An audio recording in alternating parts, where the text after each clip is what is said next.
your beauty. Oh, alright, welcome back. Season 2 of the Budget Adventure Show. Just got out of work half an hour early, so that's going to really help me get up the road. First things first, we'll warm her up. Window down. Season 2. New rig, new trips, new face. No, not really. Starting off with Cameron's Corner, the one place in Australia where Freo states meet at their borders, at least at one point, up past Tibooburra. Get out, fly. In far northwestern, or right at northwestern New South Wales and southwest Queensland. Going to be going up through Hay, Ivanhoe, Wilcannia, White Cliffs, across to Tibooburra in the corner, then coming back to Tibooburra, down to Broken Hill, spend the day in Broken Hill and Silverton, and then back to Menindee, Ivanhoe, Hay, Narrandera, and home that way. Looking at doing about 2,600 kilometres over the 5 days, or 4 and a bit days, so cannot wait.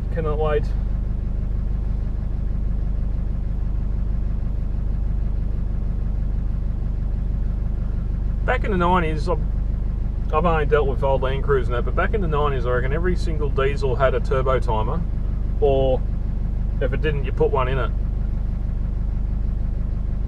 And people now in their new Hiluxes or Colorados, Ranger drivers are the worst for it, I've noticed. Get in, as soon as the keys let go of, it's in gear and gone. Don't know. Still old school, thinking you need to warm shit up before you drive it, so I've got up to 35 degrees the water temp now, so I'm going to head off. It just makes you wonder what harm they're doing to the engine by getting in and going so fast. No more work for 5 days. Come on baby, let's go. Rightio, season 1, let's not beat around the bush. It wasn't the best. I can blame COVID. I was still able to go out camping and that over the shutdown and everything else because where I live and access to property. But was what it was. Those that have seen other content of Crad would have well right seen. A lot of it was made up with footage of other trips that I'd done, and I just sort of tacked it together into one 20 to 30 minute length episode. So, like I say, also too, maybe 3 or 4. Thank you. Also at the time, the cruiser was gone, so it's not as if some of that stuff I could have gone and reshot with the cruiser or redone the trips just to get more content or more film,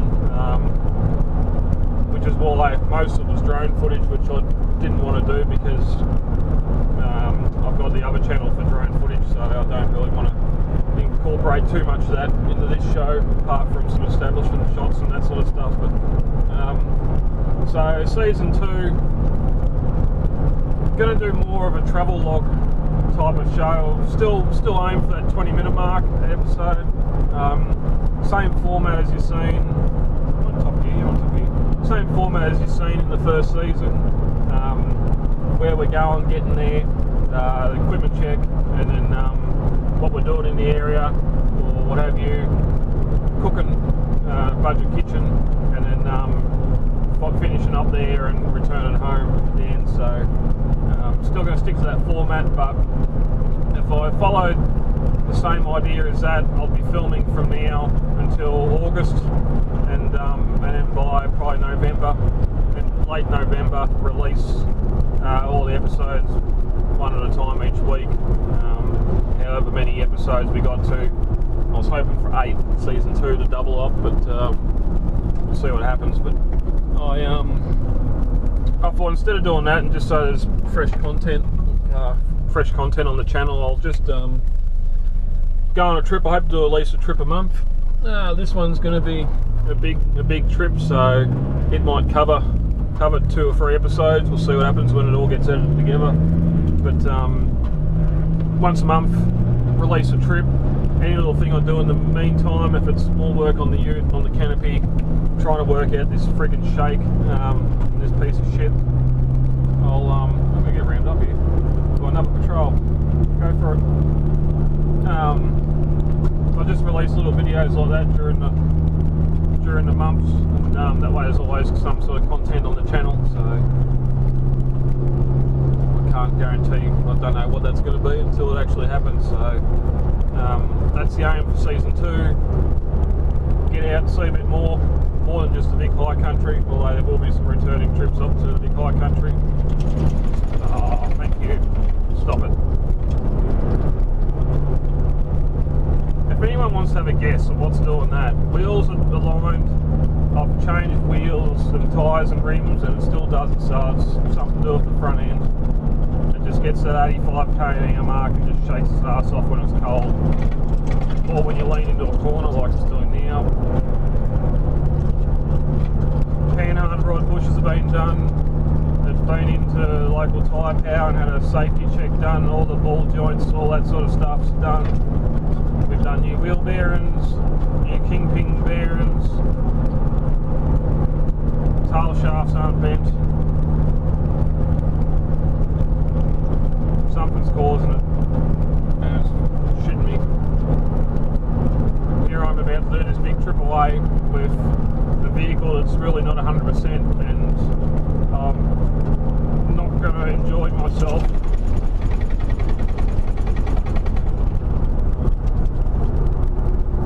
I'm not going to enjoy myself if this thing gets up there on some corrugated roads and the front end falls out of it. But happy thoughts. The sun's out, it's not raining, a bit hot, a bit warm, not too much, it's only 22, 23, maybe not even that. It's just because I've got the windows up and haven't got the aircon on, so I'll change that. Yeah, so going to go back to basics with season 2. Copyright issues, you're not going to get all the music you know and love in backing tracks or anything like that.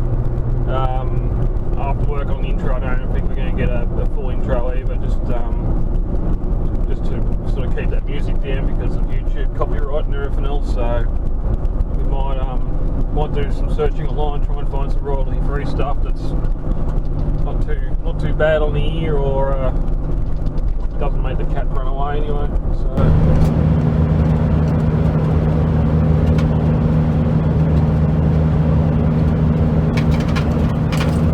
let's recap a little bit on.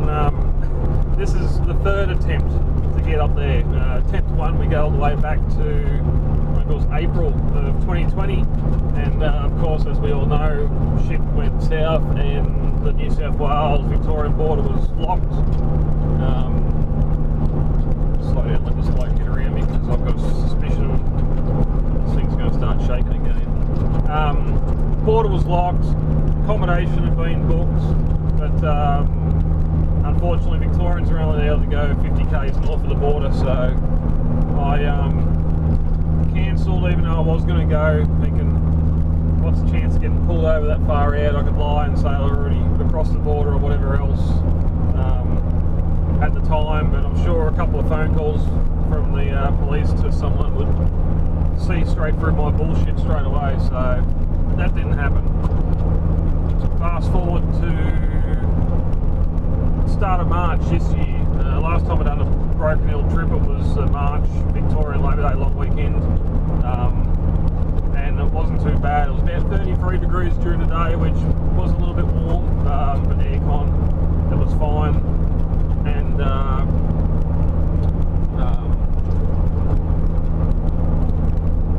it was still cool enough at night. I'd lay down the swag, and by maybe 1 or 2 o'clock you'd crawl inside because it started to cool off a bit.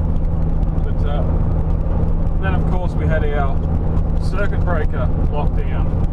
The government needs stupid buzzwords, I swear. So that got cancelled as well. Couldn't go. So we ended up going down the river and self-isolating on the river other side of Yarrawonga for 3 or 4 days while all that shit happened. And then, well, bugger it. Time to plan again.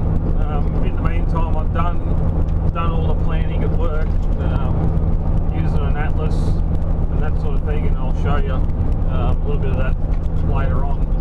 But working out distances, I wanted to get on the road and see how do you go long term. One of the other reasons for going too is a bit of research, because I want to go, well, I was supposed to go to Cape York, August just gone, and of course COVID stopped that as well, and I'm pushing for August this year now to get back up, or get up and do the Cape, and ultimately track all the way to the tip. So one, I haven't been in a truck for over 3-4 years, so I didn't know if I could still do the Ks in a day like I used to. I went from doing 4,000 Ks a week down to 400, so need to have a bit of confidence in yourself. I'll be able to sit behind the wheel for a 10-hour day and do 800, 900 Ks. So that's one of the reasons I want to do it. Two, is this vehicle going to be capable of going to Cape York? Every time there's a Cape York Facebook page, which is good. It's got a lot of info, but also a lot of people are asking the same questions over and over again. People always ask, what do I need to do to be vehicle to get up there? And a lot of the locals always say there's people driving around in Commodores and Mitsubishi Magnas and shit up there. So in hindsight, you probably don't really need to do a lot. So I've got this set up pretty much now where I want it, what I need it for, apart from that shaken front end, which I've got some time to work out. We'll see how this trip goes. I might be coming over back with tilt tray with no front ends, but we'll see what happens. And also the ability of reading maps, working out distances, times between distances.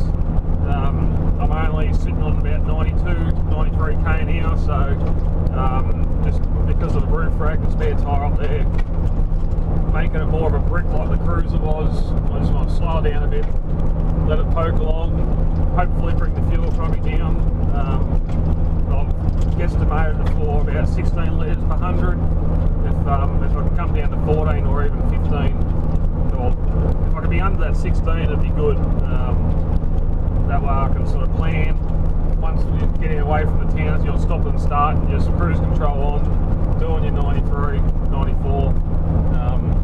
Like in the 79 series, he was catching me and he's just backed off and he's doing the same job now too, so there's no rush, we've got plenty of time, we'll get there when we get there. But I want to collect all this data and see how useful it's going to be with planning the trip up to the Cape, which, because I was already supposed to do it, it's planned as well. Same thing, going through the atlases, working in Ks between major towns, how far you're going to get on a tank of fuel, where fuel's cheaper than other places, some major centres, maybe on major highways where it's dearer or cheaper, all that sort of stuff, where you're going to be able to get a feed.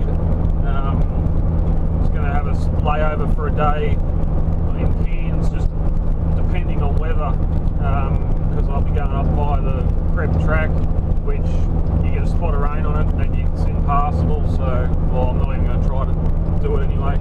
So get to Cairns and it's been wet, I can hold up in Cairns for a day. Be in August, hopefully it dries over the day. If it hasn't rained, I'll push on to Cooktown and then I'll spend the day in Cooktown. So either way, it's not gonna matter too much. But resupply, fill the fridge back up, maybe cryo back some more meals, and then push on from there. But that's a whole nother trip. This is Camera Corner via Tibooburra, Season 2, Episode 1. So I've just pulled over into Niliquin. I've been travelling now for about an hour and a half, hour 40 minutes, or 130 k's.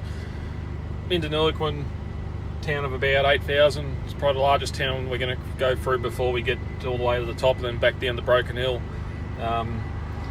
There was a old WB ute on a pole in the middle of town there. It's not there anymore. I don't know if it's been pulled down or I'm just misthinking where whereabouts it is in town. I was going to get some photos, but anyway. So yeah, to Niliquin. Now we're going to push on north to Hay and yeah, see what's a little bit further up. The sun's getting lower in the sky, so luckily my lovely wife cleaned the windows for me before we left, so shouldn't be too bad. But we'll push on forward, 120 k's to Hay, where we're going to stop for the night, Big 4 Caravan Park. So keep on driving. This is the long paddock, running from Deniliquin all the way up to Wilcannia. Gave access for stockmen to drive their cattle down the Cobb Highway, and there's little reminders of it all the way along, with places to stop, artwork and information sites. That's no moon, it's a space station.